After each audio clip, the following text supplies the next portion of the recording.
Fix your chair. We're live. Hey, what's going on, guys? Welcome to the first ever live podcast for the Jersey to Vegas podcast. We have Daisy over here. We have Otis over there. And what we're going to do today is we're going to answer the questions that you guys have given to me. So you've given me some questions on Instagram. I asked a bunch of questions.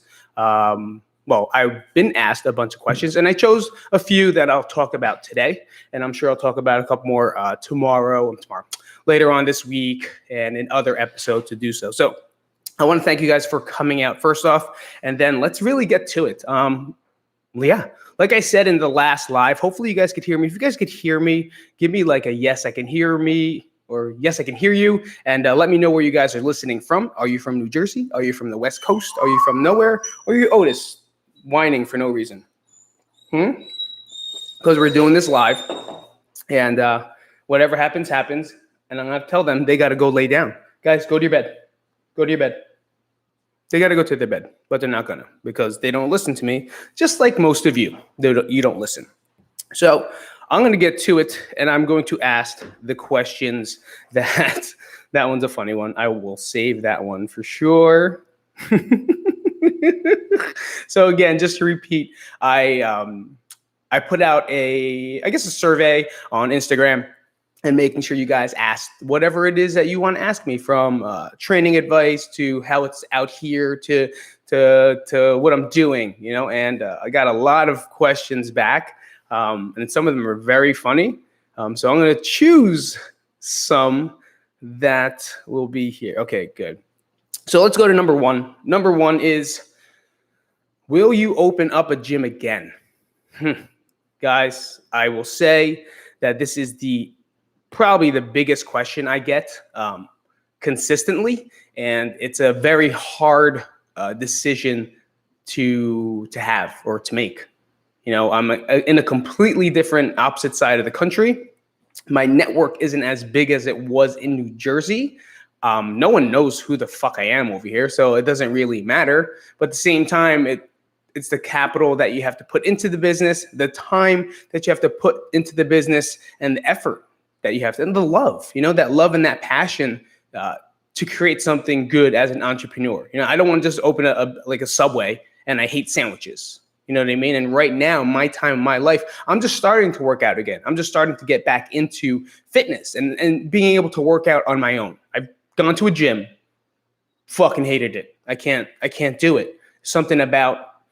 I think there's something about owning a gym and then going to a gym. It's kind of, especially in the situation that I was put in, the situation I had, it's hard to kind of, for me, to work out somewhere else. Okay. But with that said, I'm here all day with the kids. So I'm stay-at-home dad. That's what I do. Right. I don't have the capital to start up any business right now because we did take a big hit in the pandemic and in closing. Really didn't get much help from the government. So we did what we can. And for the most part, it's like starting over. And right now, I just don't have that passion for it. And so as much as I would love to, and I think that's like my go-to thing, is make sure, hey, I'll open up a gym, because it's that easy for me to do it. I know how to open one. It's just, do I want to? And to be honest, right now, to answer that question, no, I don't see myself opening up another gym. Maybe sometime in the near future, but right now, it just seems like a no to me. So hopefully that answered your question. Number two. What is the biggest difference between New Jersey and Las Vegas? There's a lot. 100%, there's a lot. But the biggest difference to me is my friends. And I've made tons of videos before saying how much I miss you guys and how it is, but I know that's not going to change, right? You guys are always miss me. I will always miss you guys, but I'm so far that it's hard to connect physically with people. Sure, text-wise and Snapchat, not Snapchat. What is that? Fucking FaceTime. We can do it that way, but it's a hard difference right there. Okay. And that's probably the biggest difference. But what's really different between here is just kind of the lifestyle, what they do. During the day, you're kind of stuck inside because it's super hot. Right now, I'm in the summer. We're in the blunt of the summer. So inside pretty much all day long. A lot of people go out. Yesterday, we went out to a park and I noticed a bunch of people. Well, first off, here we go. I went out early in the morning and it was like 5 a.m. to walk the dogs at a park. And there were like 75 Filipinos playing basketball. 5 a.m, right? They're getting their game on 5 a.m. And then I went there in the middle of the day, just kind of check it out. We drove by it. No one's there. Completely empty. Homeless people under the trees. All right. And then we go back around 6, 7 o'clock. Everyone starts making their way back to the basketball court. So it's either really early in the morning or later at night is when people do stuff. You know, the park was empty when we were there. And then once it started to like get later in the day, it got busier and busier. It got super busy. So that was probably the biggest difference. Is just the way of life here and how they do things is a little bit more different than I'm used to, where I would try to do everything in the middle of the day or maybe even like right before dinner. And then after dinner, that's it, you know, like kind of figure out what you're going to do or go drinking or something, you know? So that was the biggest difference. How do you stop self-sabotage? I didn't even look at these questions. Really, like I didn't like put thought into them. So now I'm really just doing these on the cuff of what I know. And how do you stop self-sabotage? I would like to tell you, I don't know, you know, because I can't give advice I can't give advice to someone when I'm doing it to myself presently. It's like, I know how to do it. I know how to prevent and or stop self-sabotaging, but I'm so conditioned to do it, I keep doing it. And it's almost like someone smoking a cigarette. You know, you smoke a cigarette, you want to quit most, right? But for some reason you can't because there's that connection to it. There's a mental connection, emotional connection, physical connection to it. And the same thing for me, self-sabotage. Sometimes it's like, I know what to do, but for some reason I just pull myself back into where I am, you know, and that's what I'm trying to break through right now. And so how am I doing it? How am I breaking through this self-sabotaging? Every time that I think in a way that I can't do something, like right now, you know, I want to get a job kind of, you know, but I say, oh no, I got to be with the kids. Oh no, I got to do this. What if I miss out? And I do all this and then guilt sets in. So that's my mindset right now. And I'm self-sabotaging myself in order to progress forward, but I'm giving myself honest reasons why I should just keep doing what I'm doing. You know, it's maybe not be at the extent that you're at, but for me, like it's a little different. You know, I don't know. I'm really on these crossroads, and I wonder if that's one of the questions. No, good, perfect. Crossroads. I'm really at a crossroads to where it's like I have to do something for myself, and I haven't done anything for myself ever since I've gotten here. You know, I mean, this is what I do. Most of the time I'm with my kids. I'm cooking dinner. I'm picking my wife up, dropping my wife off. I'm dropping my wife off, dropping her off. I'm bringing the kids to camp. I'm with Sage all day. And then at the end of the day, I'm just exhausted. Like, I don't want to do anything. And like I always say, okay, you're going to work out. Okay, you're going to go do some stand-up. You're going to do an open mic. And I attempt to do it. And then nothing becomes of it. And I just move on to the next day. You know, because I find myself saying that, you know, you're not important, your kids are important. But what I'm learning, and I really have to, what I'm really conditioning myself to say is that if I don't treat myself as important, my kids are no longer going to be important to me. If you understand what that means. You know, it's like if you don't put yourself first, they always say, right? Put your own oxygen mask on first before the plane goes down, God forbid. But it's kind of the same thing. Like, and I know, but there's something with me that I'm resisting this progression, you know, and a little bit at a time, I'm starting to do it. So in order for you to stop self-sabotage is you have to understand the importance of who you are, you know. Terry, self-sabotage is probably the biggest challenge I get in. Tara, what's up, Tara? Yes, self-sabotage it's the biggest challenge because we don't see ourselves, because we get stuck so far into this condition that we can't see ourselves in a different one. You know, and it's like, okay, I want to lose weight. It's like, then you're on the road, and then all of a sudden it's like, oh man, I'm never going to lose weight. I'm just going to be that person again that I used to anyway. So it's kind of like we stop, you know, and we stop ourselves from doing that. And it's big. Self-sabotage is huge with weight loss, fitness goals, with I guess anything else, but I see it more with fitness and health. We definitely love to self-sabotage ourselves because we can't picture what it is, until we actually get there, and I think that is the hardest part with everything else. And guys, if you ever, even if you're not here on the live, you're watching on the replay, you have any questions, comment down below. Let me know. Comment anything that you guys might want me to jump in and talk about when I do this again, because I definitely will. Because right now Otis is just whining the entire time. Whining.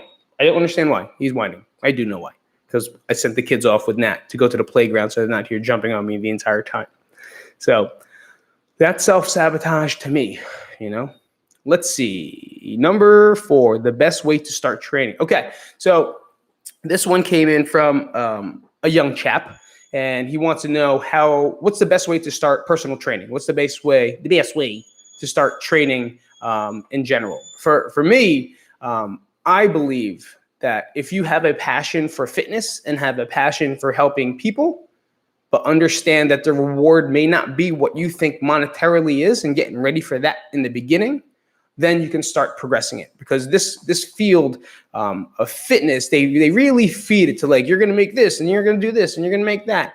And it's false. You're going to put a lot of hard work in for free, for nothing, honestly, doing floor time, trying to pick up clients, trying to understand what sales is. You have to learn sales, So if besides learning, understanding programming and science, and the human body nutrition, learn sales.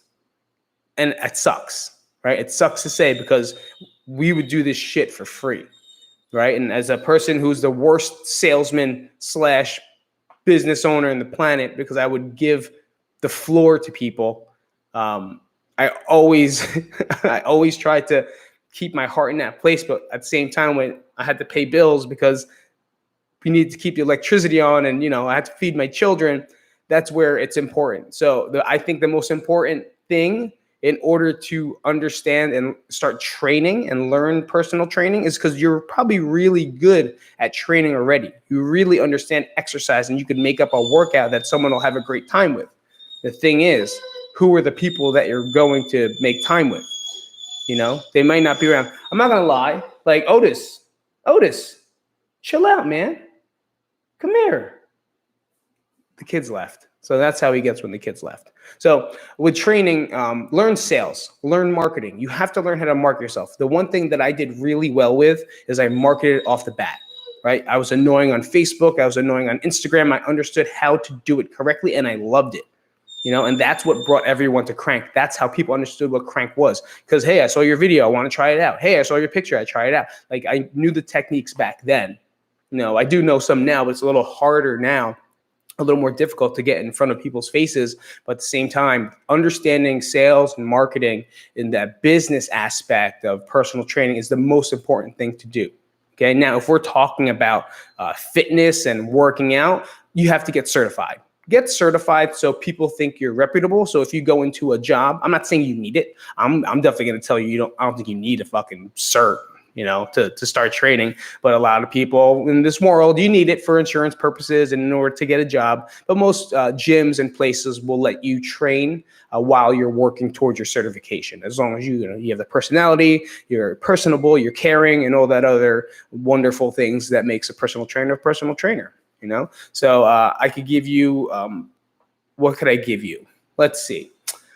There's so much information on how to work out. It's pretty expansive, I give you a little bit more of a reading list. Do me a solid and comment down below, or send me a DM, and I'll send you a list of readings that can start you in that training series, because there's so many, but I want to make sure it matches your style.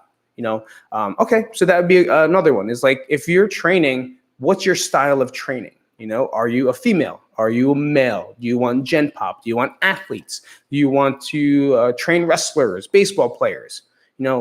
Once you understand where it is you want to go with your training future, that's who you're going to start reading and listening to and be obsessed with over and over and over again. Try to make sure that you take in as much knowledge as you can, because you can never stop learning and training. It's science. It's wrong.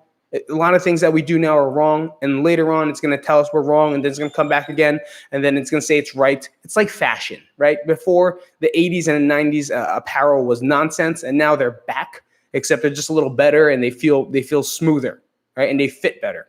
But everything always comes back, and in fitness, it's the same exact thing. It always comes back. You know why? Because it doesn't fucking matter what you train.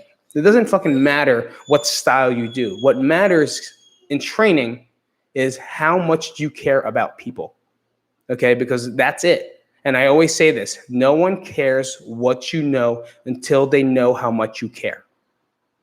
That's if I could say anything else in training, that's it. Nobody cares how much you know until they know how much you care. One more time. Nobody cares how much you know until they know how much you care. And that, my friend, is the number one thing in training and or in any business that you have. So I think that answers that one. That'd be 4. This is fun. This is live. Like I make mistakes. Like right now, I would edit that, but I can't. But now I know that he's got to leave next time around. All right, here we go. How can we change our mindset to overcome fear and uncertainty? My friend, let's read that again. How can we change our mindset to overcome fear and uncertainty? How? Easy. No, it's not. Otis, come here, bro. Come here, get your bowl. I'm uncertain right now that he's doing this. I don't understand why. Fear, uncertainty to me, and I hate when people say punch fear in the face. Like, I guess that's kind of a motto from people that I work with and work with, but they say that, and it's like, all right, whatever. It doesn't make, like, it's not that easy, right, to punch fear in the face. But yeah, at the same time, you have to kind of just go with whatever it is that you believe is right. And presently for me, all right, uncertainty, no matter what, is going to show up. Fear, no matter what, is going to show up. But if those two things are showing up, that means it means something. And that's all I could tell you. The rest of the things of beating that's on you. You know, that's on what you're going to do, how you're going to line it up, how you're going to change your mindset, your emotional connections, your reactions to things. That's on you, you know. But you have to understand this, and this is the far thing you have to believe, because right now I know what's right. I know what I need to do here, you know. But it's very hard to wire my brain to understand that it is the right thing to do. But what is right? What is wrong? You know, it's uncertain. It's very uncertain. There's too much of it in this area. Uncertainty and fear are punching me in the face right now. But I do know that if I'm feeling that way, I have to move in that direction, because it's scary, because it's terrible, because you cannot see anything at the end of the tunnel. There's nothing, but there's something. But there's something that makes you want to go through it. Right? It's like a haunted house, but I don't go through haunted houses ever, ever in life. Once, terrible. But like, there's something that makes you want to go through it, you know? And you really have to take that chance to do whatever it is. And you know what? Maybe you end up turning back from that tunnel.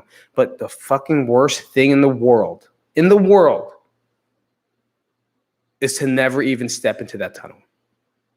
Not even giving it a shot. Not even trying once. Twice, 3 times, because you're too scared of the uncertainty. You're too scared of that fear.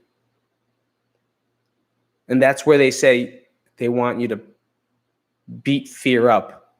I don't think you have to beat it up. I think you just have to walk through them. You know, it doesn't have to be violent. I think once you step through that mirage of everything that's scary, it just starts to work itself out. And then you start to learn from those little failures that you're going to go through. That's going to make it a lot smoother. You ever play Super Mario, right? And you're walking through, and I'll even say 1-1, right? World 1-1. You're going, you have never played this game before, but now you're finding out where the mushroom is. Now you're finding out when you're going to get the fireball. Now you're finding out when the Koopa Troopa, the guy throwing the thing, that guy, you know where they are because you've died in that game 30,000 times already just to get to the end. So it's kind of the same thing. We are in a big video game of life. We are Super Mario and we just want to get to that flag, save that princess, right? But everything else around it, it's going to take a lot of work. It's going to take a lot of reps. It's going to take a lot of tries. So I kind of like that question because it's here and now it's settling. I'm just talking to myself in the mirror pretty much. So this is what I'm doing because you guys are asking awesome questions and I'm thankful for asking awesome questions. And I'm here giving some answers. Jesus. What is this? The fear of something is usually worse than reality. Absolutely. Until a ghost bites you in the neck. For me, I'm scared of ghosts, by the way, and I see them. So I get really scared of that. But other than that, I think it's usually very scary. I always say before I do an open mic, I'm scared shitless. I don't know any of these people. I don't know anyone here. There's no one that there's nothing comfortable about it. So it's like once they say your name and it's like 3, 2, 1, now you're on. You've got to shut up and just go on with what your plan is, So have that plan, step through the tunnel, and fear is going to be there, right? But you can't let that fear be stronger than you. You can't let that fear be stronger than the reason you started trying to go through that tunnel. I hope that makes sense. So that's how I think you can change your mindset. It's really just remember the reason you're scared because it means something in your heart, no matter what. It's your heart. But a lot of times you'll put other people's opinions and other people's hearts into the front of that tunnel, which will make us not go through it even more. Like this. No, fuck, I'm doing this. 3 cameras. Well, that one just shut off. 3 cameras, 2 cameras, light thing. What am I doing? I don't know. I'm just doing it. I have no idea. I just want to talk to you guys. I just want someone to comment and talk to me like Terry. Thank you, Terry, for talking to me today. I appreciate it. Is it okay that I'm starting my fat loss journey again for the 1 millionth time? Yes.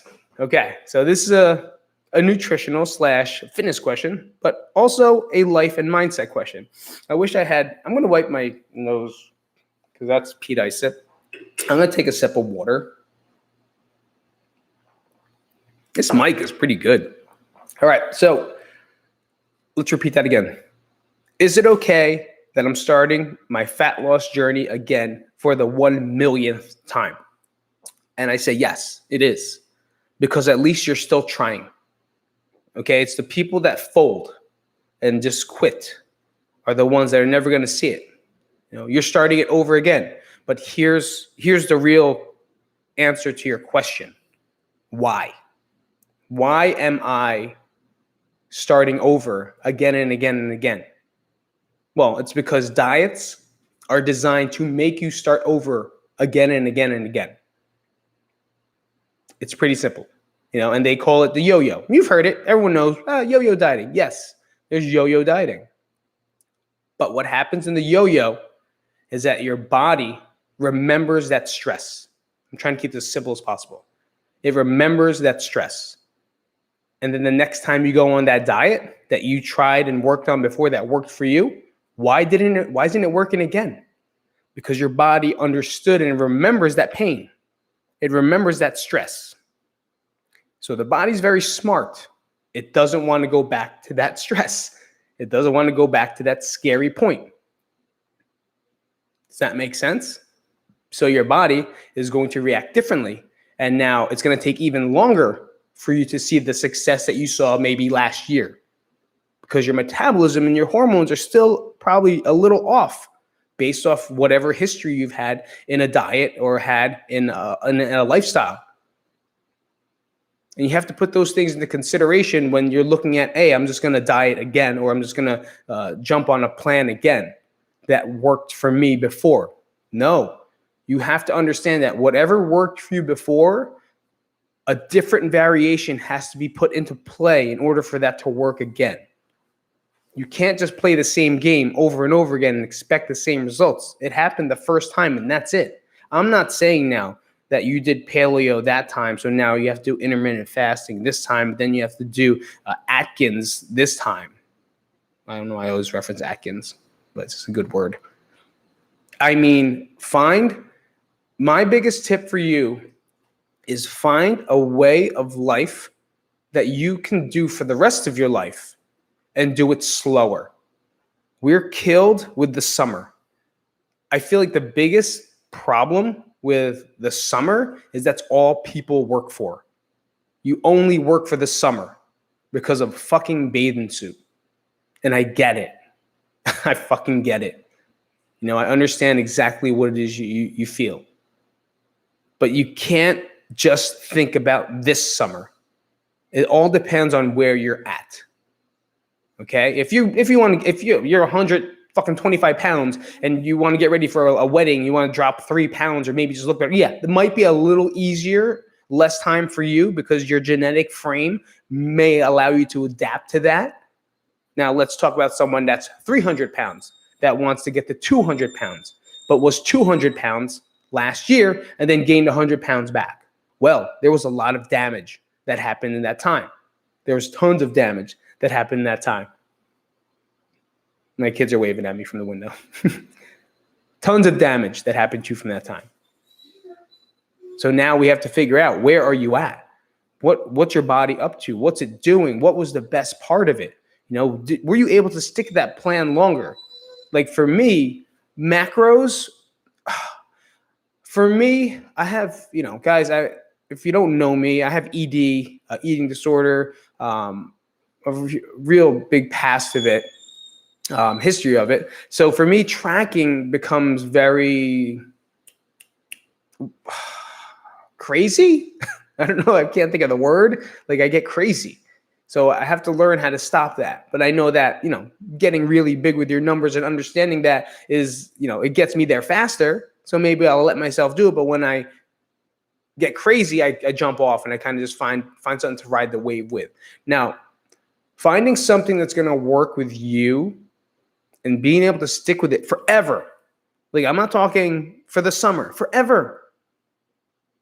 It has to be that way because you'll see the best progress possible from it in that long run. I know most of you guys want to just lose in 3 months. You want to lose 100 pounds. It ain't fucking happening. You know, if this was 20 years ago and I was a personal trainer, I would have told you, yes, it can. You know, but it's not. I made tons of mistakes with crank. Doing 30-day challenges, 21-day challenges, all that shit because that's what the marketing people told me to do. And I knew something wasn't right. I knew something wasn't right about those fucking things. But they're damaging the shit out of people. They're damaging people's metabolism in order for them to do it again and again and jump on the same thing again and again. Sure, we may not doing it the long way. You may not reach the full potential that you picture, but you never know. You always got to think that as long as it took you to gain that weight, it's going to take you probably 2 times longer to do it the right way. And you have to accept that. And now that's going to be your journey. That's going to be your process.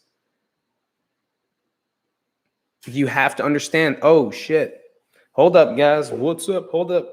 We got some technicals. I don't have friends here. Am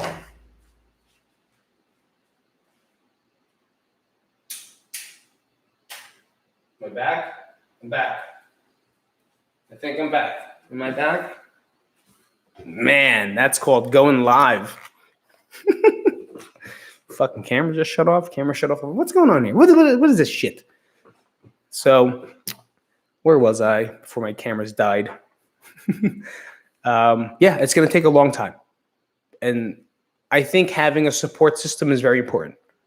Having someone there, a coach, someone to help you, guide you. Nutritional coach obviously is the best way to go. A personal trainer may be okay because they'll help you with working out, but I don't think most of them understand nutrition as much as the rest. Really find someone that understands nutrition. And if the first question that they don't ask you, if they don't ask you this question first, you better get up as fast as you can.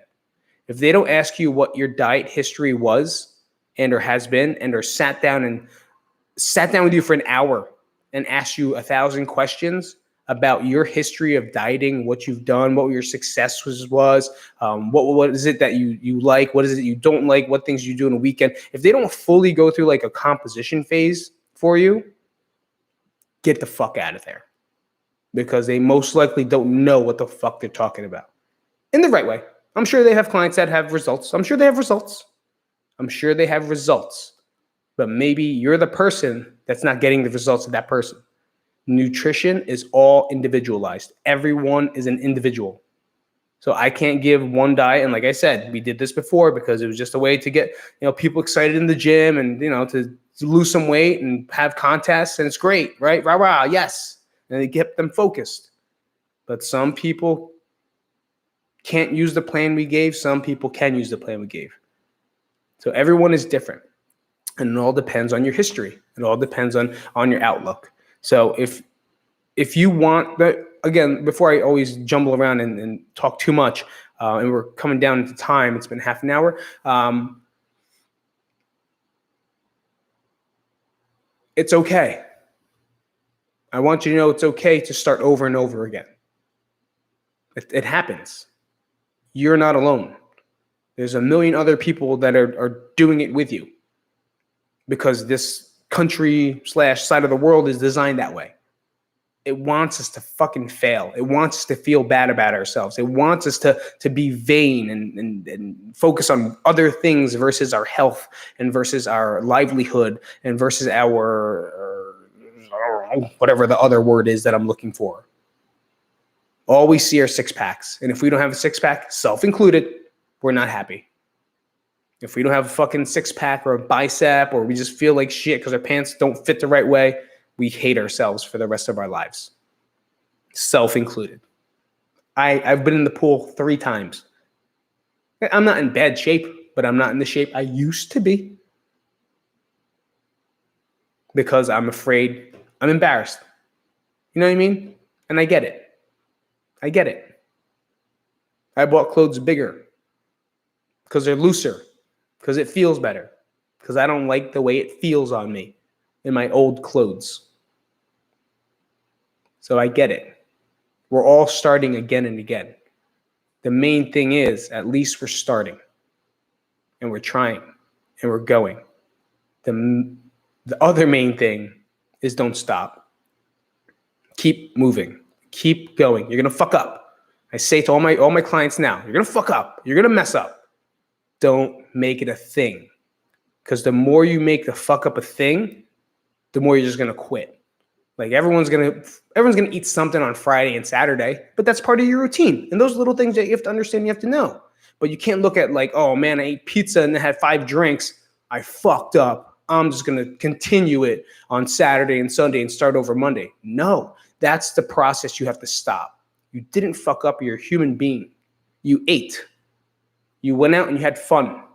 You enjoyed something. And that's it. There's no fucking up.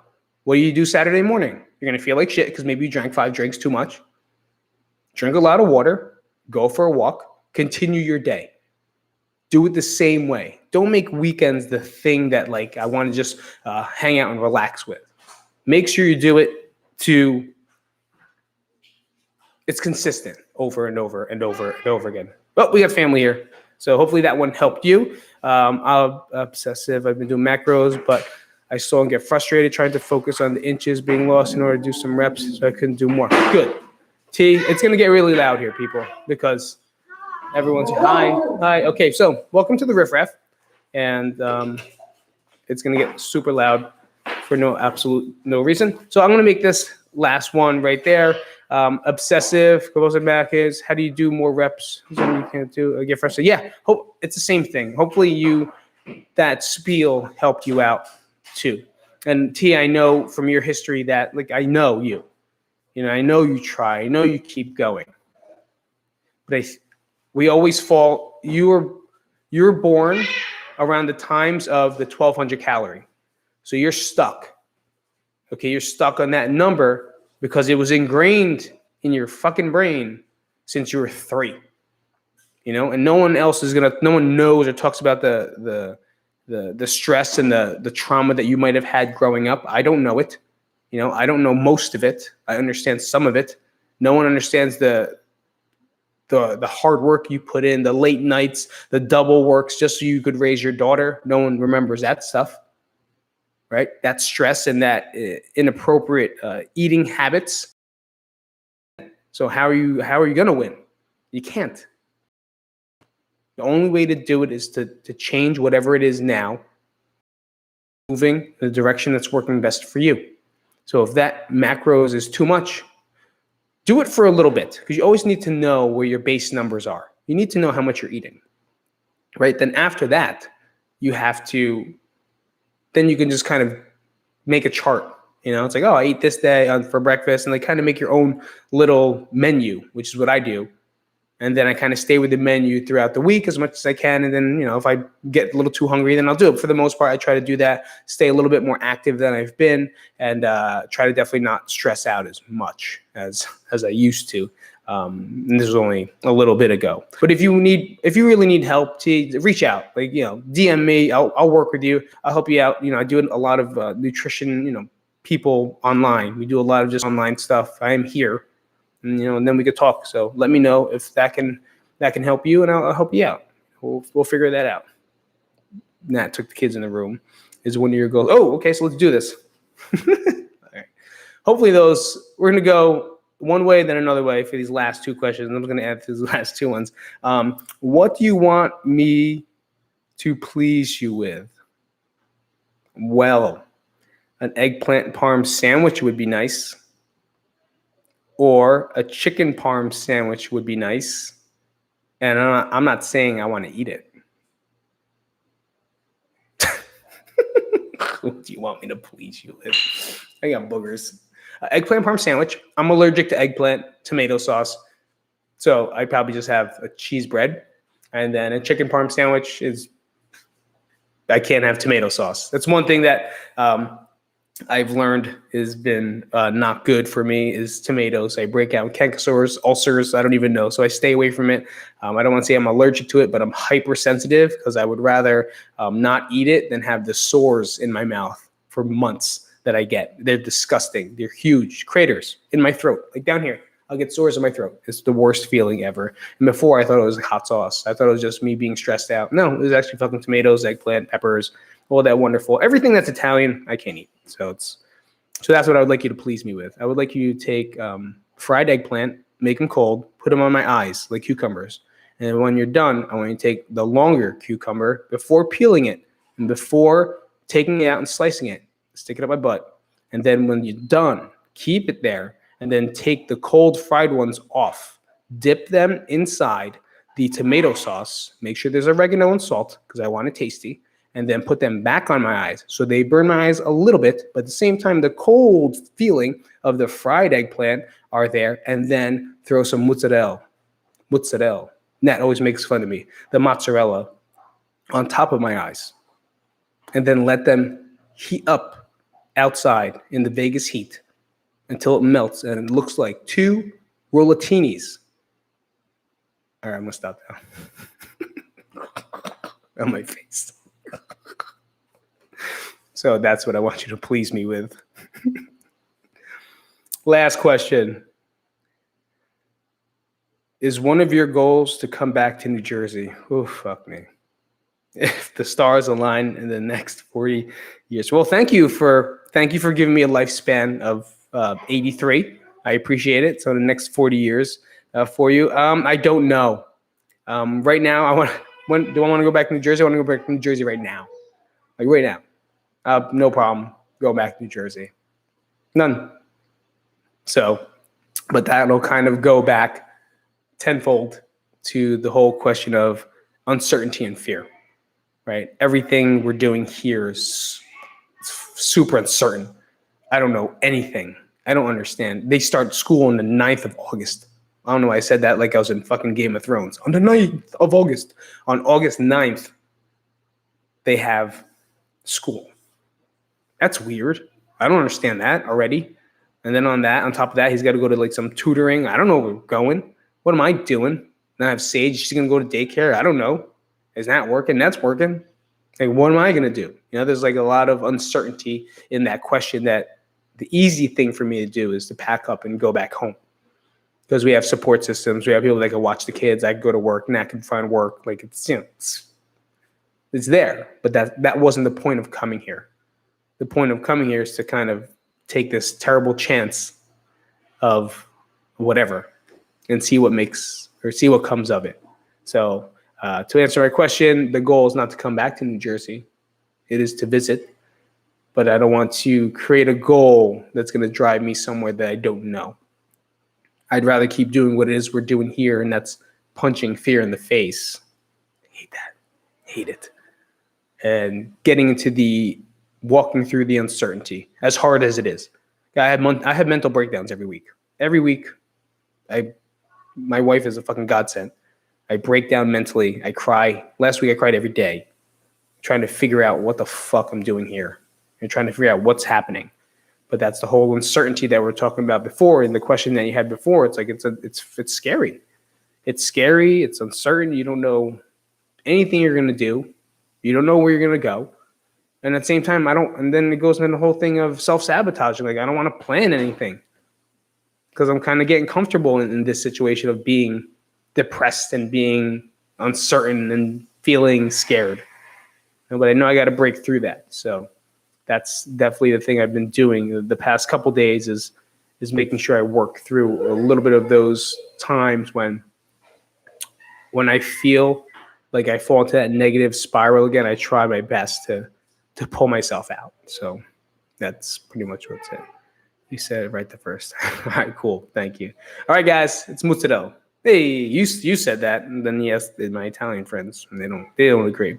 All right, guys, thank you so much for coming out today. Thank you for coming out for the live. I know we had a lot of crazy distractions. We had a lot of camera issues and dogs whining and dogs in the background and kids coming in. But I want you guys, I want to say thank you for coming out today and making sure we had a fun time. So if you guys have anything else, let me know. DM, comment up, and just like the vid. And I'll see you guys later, right? It's Pete from JerseyToVegasPodcast.com. That's not it. See, oh wait, I got a couple things. What do I got? Hit me with a like. I got t-shirts coming out. Ha ha ha. I wonder if I can show it to you. Nope, can't. I got some t-shirts. I'll show it to you at another time on like Instagram. I got some t-shirts. Got a Crank Forever t-shirt. I put it up on Instagram and it's coming out. So the store is being made now. I have a couple OG. I can't really get the old ones out because they're a different type of print, but I have some Crank hoodies, t-shirts, tank tops, whatever that is. There, I have some couple slogans that I always say. So check out the store. In the process of making it now. It should be, I forget the name of the website, but I'll get it up soon. It'll be up there soon. So if you can, definitely get up on it. You're not going to get it anywhere else. So I appreciate it. If you guys haven't, check out my Patreon, patreon.com/JerseyToVegas. And you can always support the channel there. And I think that's the last plug for the day.